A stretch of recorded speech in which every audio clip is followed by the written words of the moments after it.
as far as the penalties that are involved here, if you violate the disclosure or use rules, it is a misdemeanor. That means it is a criminal offense. That means they can take your license. That means the most extreme penalty is that you could go to jail. Okay? It's probably not going to happen, but to have it hanging over your head is not a very comfortable position to be in. Why should it even be there? Is it appropriate?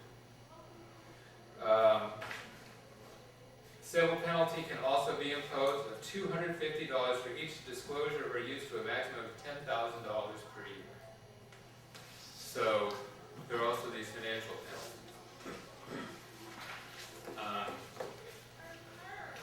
All right. California also has disclosure and use restrictions. The Revenue and Taxation Code 7056.6, this is item 4 on your points sheet. Anyway, under the Revenue and Taxation Code, the penalty for disclosing or use of taxpayer information without the consent of a taxpayer is also a misdemeanor, and is subject to up to a $1,000 penalty or up to a year in prison or both. Now, one of the concerns related to this, from talking to other people, is the California section doesn't reference the Internal Revenue Code. It doesn't say California adopts section 7216. California has its own penalty section, and the IRS is issuing all these guidelines and regulations. But are they going to be followed by the Franchise Tax Board? We don't know. All right. So here it is at number 5. A tax return preparer is prohibited from offering auxiliary services to a tax preparation client unless a consent form is received before offering the service. An auxiliary service can be any service other than tax return preparation. There is an example in the regulations. If a tax return preparer based on tax return information provided by a taxpayer suggests that it might be to the taxpayer's advantage to make a contribution to an IRA, this is a disqualified use unless the preparer has the taxpayer's written consent to offer auxiliary services.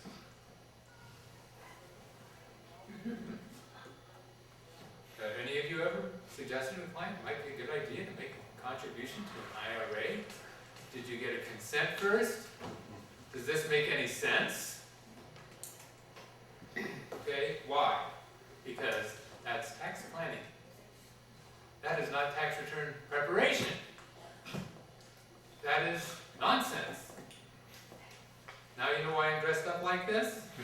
Alright. Oh, by the way, see, I have to get out my colonial watch. So that I know where.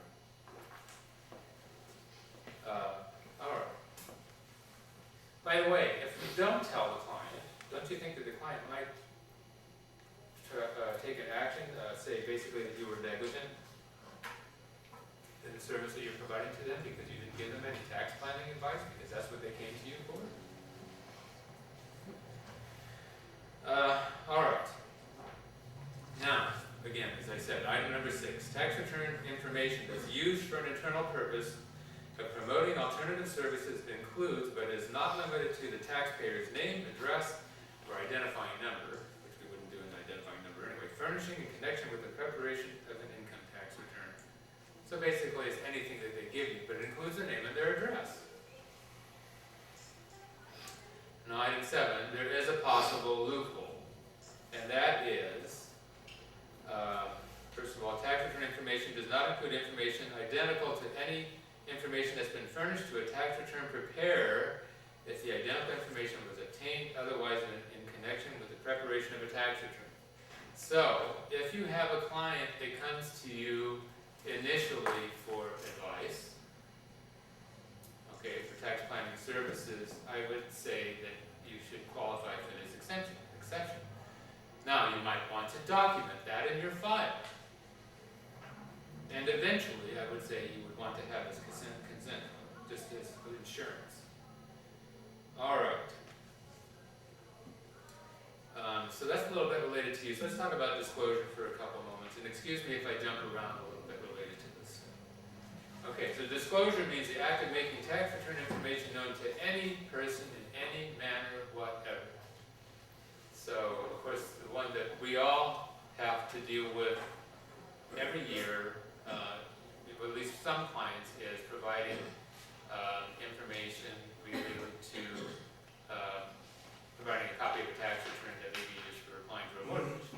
If you give it directly to the processing company or whatever, you know, in order to apply for that mortgage. So my way around that is, and what I would suggest to you also is, send it to the taxpayer first, and then it's up to them to give it to the people. But otherwise, you can get a consent form, and there are cases where you know, I have people, well, senior clients is another one, right? Quite often they have a family member that's helping them to get their information together. You need to have a consent form in your file in the IRS format. It can't just be, it's okay with me if Pat talks to my daughter Jane in order to prepare my income tax returns. They have specified a form. Okay. So the tax return preparer may not disclose or use the taxpayer's tax return information before obtaining a written consent from the taxpayer.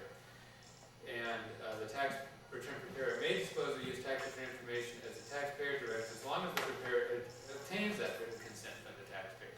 Cool. Okay. Anyway, but item 10, the form and contents of taxpayer consent are specified in the regulations, and they are very specific. How specific are they, Johnny?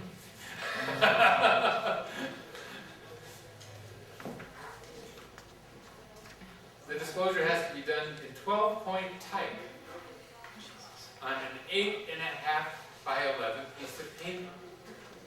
It can't be on a half of a piece of paper. It can't be on 8.5 by 14, legal size paper. No, no, no. It must be 8.5 by 11. Okay. Now, there's some guidance that I've listed here on Revenue Procedure 2008-35. Today's posted to the IRS website. Okay, on the next page I talk about that. Cameco, if you are a Cameco insured person, they have consent forms. Guess what, though? I ripped them off. You guys have examples with your material that I got from Cameco, and it was okay. I don't think they're going to come after me. I'm not getting money for this. Okay? They don't want you to go to jail either. There's also some in the PPC forms. They'll have some sample consent